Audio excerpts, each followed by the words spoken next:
It looks like winter's finally over, and that means the bears can come out of hibernation. That's exactly what we're going to do with our bear project. Bring it out of hibernation because we've got a lot of historic data we can use to help leverage our ability to drill, explore our bear project. And guess what? We're drilling right now. It is awesome. Finally get to drill bear. And why do we like it so much? Well, I'm going to run you through that. I'm James Sykes, CEO, President, Director of Baselode Energy, here to bring you on a magical journey of bear, and we're going to define our targets. So it is pretty exciting. Some forward-looking statements, as I always make, and because this is more of a technical kind of conversation, I do have to make some forward-looking statements, things that may or may not be true. It's all in the eye of the beholder. Where's Bear amongst Baselode's portfolio of projects? It's down here in that red ellipse, very close to the Key Lake Mill and also very close to the road that goes up to Key Lake Mill. So infrastructure in place, excellent place to be. We always like being near infrastructure. Why did we originally stake Bear? What was so big about it? Well, we like that structure right there, that thing that pops out in the magnetics. Yes, that background is magnetics. It shares a lot of similarities with Key Lake. So Key Lake is a major shear zone. We're going to look at the magnetics in the vertical derivative now. So a little bit different looking magnetics, but it tries to bring everything into similarity. The Key Lake structure, it's a well-known structure, runs right through here. If you've ever seen drill core from there, yeah, it is a whopper of a structure. And then there are some secondary structures along that structure, and you can kind of see them here. Now, these are some of the structures we're going to kind of look for on the Bear project, or at least evidence of these things and these little cross-cutting structures.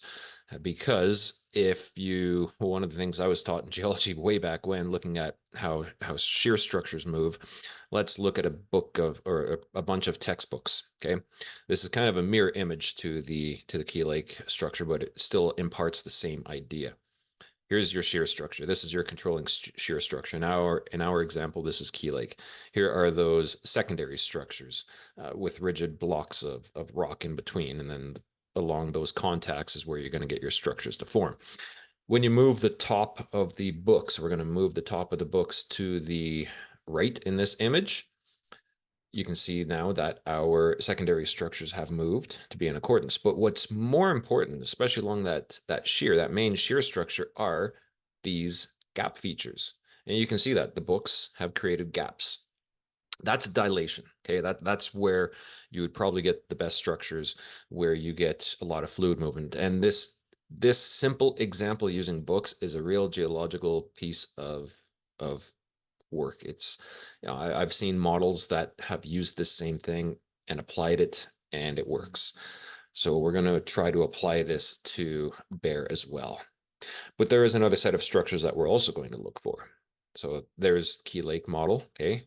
And Key Lake has 5 different deposits all along that shear system. And they seem to fit uniquely within those bookend gaps, okay, within those dilation zones. So very important type of structural model to look for. The other one we're going to look for, coming back down to Bear specifically, we're going to look for perpendicular cross-cutting structures. In this case, they're northwest southeast oriented structures that are completely perpendicular to the regional geological fabric, which you can see in the magnetics are oriented northeast to southwest. All those pink lines, basically, pink and blue. And we're going to focus on this part of the Bear project. This is where we're going to be doing all of our drill exploration this year. Very wonderful target. We think there's a lot going for it, and we'll show you why. So now zooming into it, regional background magnetics, that's from the government survey. There are the northwest structures. And in this little area, it was drilled by a previous operator. They drilled 7 holes in there. We look at the cross section of this. The first hole hit radioactivity. hit about 10 meters of what I would consider to be fertile uranium in basement rock, so greater than 30 ppm. Myself, I consider anything greater than 10 ppm to be uranium fertile, especially if it's over a 10-meter corridor, like the way they sampled. Definitely fertile for uranium. And it's also hosted within or at that contact between a granite and tectonized graphitic peelite. That's the type of geological environment that you want to find it. But if you look at the gamma probe, that's all those squiggly lines on each of the drill holes. There are two peaks or two series of peaks of importance that I can see, and I've just highlighted those in the red line. Now, so we're looking at northwest structures, okay? And these drill holes are also drilling towards the northwest. So they're drilling parallel to that inferred structure. When you intersect or when you draw up a parallel or subparallel structure on a cross section, it's going to show up as a horizontal line or at some slight angle to horizontal, such as these red lines are. So I can actually infer from this diagram that the geological control for mineralization in this area was actually the northwest structure and not the northeast regional fabric that we tend to look for. But that at that conjunction, at that cross point where those two meet, where that tectonized graphite and this northwest structure meet, lo and behold, they hit radioactivity in the first drill hole. 500 ppm over 0.2 and 140 ppm over 0.4, all within the same 10-meter interval. That's not bad for a good first hole. They just followed up on the regional fabric instead of the northwest structure. And then let's also take a look at the rocks that were involved. Archean granite, so very rigid rock. Our metasediments, which are what I would consider to be soft rock. And then we've got another Archean granite, which is hard rock. So you've got soft rock bound by two hard rock environments, like an Oreo cookie. You can move the, oh, I guess the squishy part of the Oreo cookie is right in the middle. And this is what we're looking at. So let's come back to our magnetic example. There's our northwest structures. I'm going to remove those for a second so that we can focus on the geology. So there's one of the interpreted granites, there's the interpreted metasediments, and there's the other interpreted granite. There's our Oreo cookie, and I'll put the cream filling right in the middle in that blue area. So right type of environment. Here is the magnetics that we recently flew. This is high resolution magnetics, and you can see how the details become much clearer. We can see a lot of things happening. This is the total magnetic intensity, but you can see these northwest structures really pop quite easily. If you can't see them right now, I'll bring on the white lines, and there they are. But now we're going to look at the vertical derivative of this image, because there are a few things that really pop out in that as well. It may not be clear to most people, but maybe I'm seeing things. Who knows? It's like looking at those 3D images. Here's our granites, and you can see the regional fabric. Everything's nice and elongated, going to northeast, southwest orientation, and you can kind of see that over here as well. But when you get into down here in this other secondary, or in this lowermost granite body, it's very choppy and discontinuous, and you can actually see two types of lineaments in here. You get that regional fabric one, but now you also get this north-south oriented fabric, which I've highlighted with these red lines. Now that's starting to look like that Key Lake model, where you've got those secondary structures that are part of the main shear structure. And you can see these north-south lines as well, permeating down towards the southeast. So we can infer that this whole corridor right in here is a shear structure. We think that this is a very strong shear structure that has moved along here, and we need to look at both the shear dynamics and the cross-cutting structures as potential uranium traps and or uranium conduits. So we're going to take a very quick look at a Riddell system as well. Of note, along that shear system, you're looking at your PY and R structures, but in the dilation sense, in the cross-cutting structures, you're looking at your R prime and your X's. And we just overlay this on the vertical derivative of magnetics. And you can see that the main P structure, the main shear plane, kind of matches with the regional fabric. Yeah, there's some bends and things to the regional fabric. So doesn't, it doesn't entirely hold, but those X structures kind of really do a good job of lining up with the red lines, and the northwest oriented white lines are pretty close to the R prime structure. So our dilation structures look like they hold and are true. I'll also point out that we're looking at three different rock or two different rock types, granites and metasediments. A Riddell system is going to work differently in each of those environments. But so there's some give and take in Riddell. But what we're seeing right here, right now, I think this is a pretty strong case that we can completely infer that Bear is host to a strong shear system. Now we're going to leverage some of the other historic data. EM. This is all EM. I've drawn out the two different airborne surveys that were completed over the project of a vintage that we're happy with. Pink is conductive, and you can see how they kind of correlate nicely with all the black lines. We have reinterpreted the data. I'm not showing those conductors on this in this presentation, but this is the data that is available through the government websites. But I think it shows pretty clearly that we do have some pretty good conductors down in the area on the southern part of the metasedimentary package contact. We're not seeing any conductors there, but it's up in this main northern part of the metasedimentary contact with the granite rocks that we see the strongest conductor. And I'll also point out that just southwest of this arrow, you can see the conductors start to bifurcate quite rapidly and plentiful.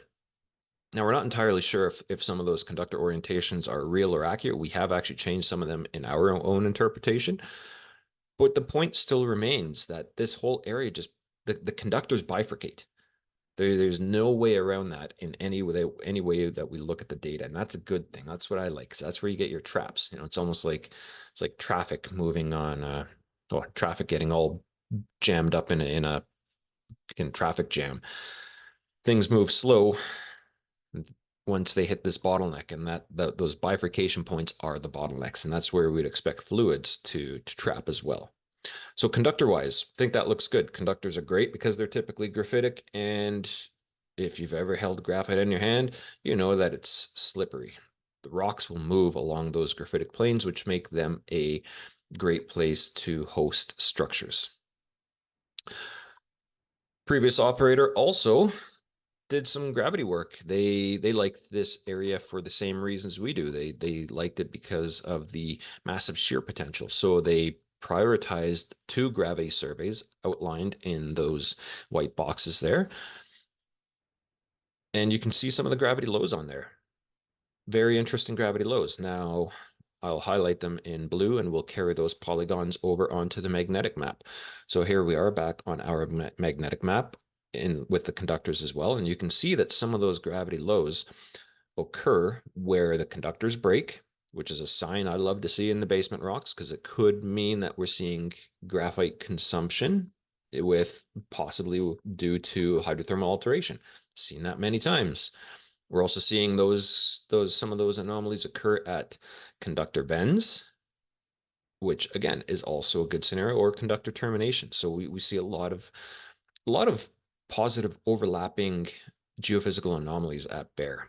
And if we throw on the EM and just change the conductor colors, or, sorry, not the EM, but we throw on the vertical derivative magnetics, maybe you can see things a little bit clearer.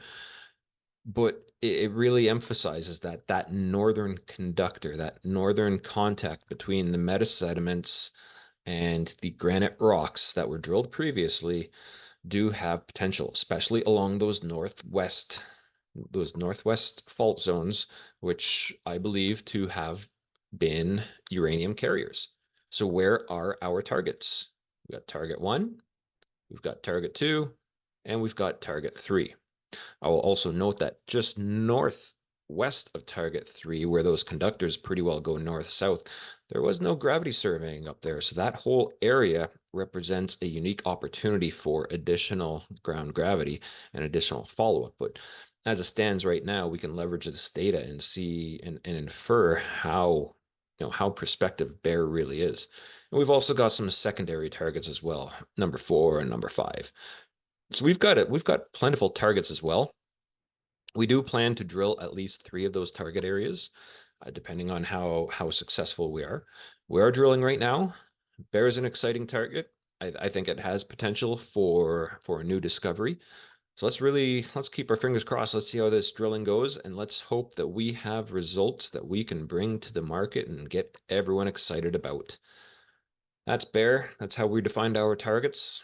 Those are where we're going to drill, and Bear has a pretty strong future ahead of it.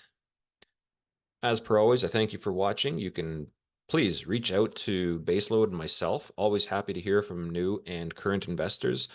I'd like to hear your ideas about this. Hopefully, people learn something from this video. That's my whole point of doing these things, is to bring you along the journey to understand, to see what we see. So you're not just going to see a map and, oh, we're going to drill here. No, no, no. You totally understand why we're picking these targets and how we're deriving these targets and what we make of them.